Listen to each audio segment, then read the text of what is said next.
বিসমিল্লাহির রহমানির রহিম।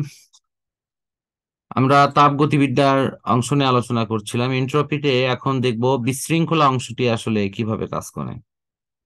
এখানে ফার্স্ট দেখানো হয়েছে, দেখো একটা পদার্থের এনট্রপি যদি হ্রাস পায় তাহলে তার অণুর গতিশক্তি হ্রাস পাবে এবং এই অণুগুলো সুশৃঙ্খল অবস্থানের দিকে এগোবে।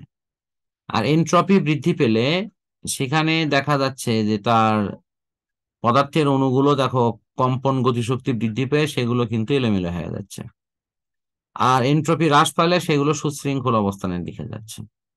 সুতরাং কোন সিস্টেমের যদি এনট্রপি বৃদ্ধি পায় তার মানে সেই সিস্টেমটা অবশ্যই সুশৃঙ্খল থেকে বিশৃঙ্খলের দিকে অগ্রসর হচ্ছে।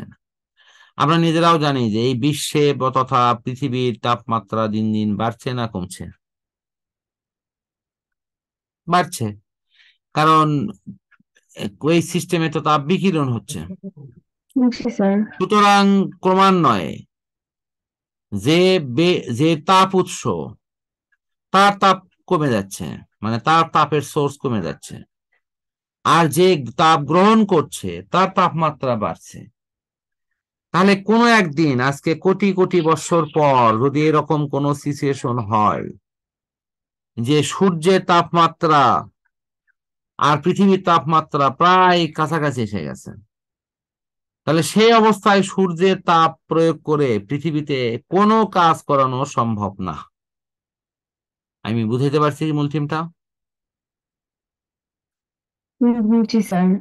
হ্যাঁ, এটাই হলো আমি আসলে তখন বুঝাইতে চাচ্ছি যে তুমি আহ এই জায়গাটাই তোমাকে মূলত বুঝতে হবে। এবং এখানে লেখাও আছে কিন্তু তাই, যে মহাবিশ্বের এনট্রপি চরমের দিকে যাচ্ছে, এটা কিন্তু ওটাই।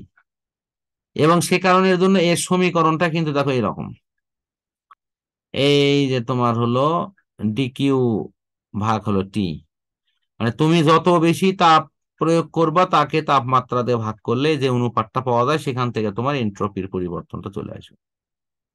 ডিকিউটা কেন দেওয়া হয়েছে? ডিকিউ তো হলো তাপ শক্তি দেওয়া নেওয়ার সাথে সম্পর্ক। আর তাপ শক্তি দিলে তার কি হারে তাপমাত্রা বাড়ে সেটার অনুপাত থেকে আমরা এই মানটা বের করি। তো যাই হোক, আমার মনে হয় এনট্রপির বিষয়টা তুমি মোটামুটি বুঝতে পারছো।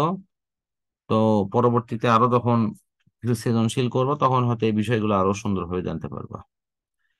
তো আজকে তাহলে আমাদের এই পর্যন্তই আমরা রাখি আর কি, হ্যাঁ? নেক্সট দিনে ইনশাল্লাহ গাণিতিক অংশগুলো নিয়ে কথা বলবো।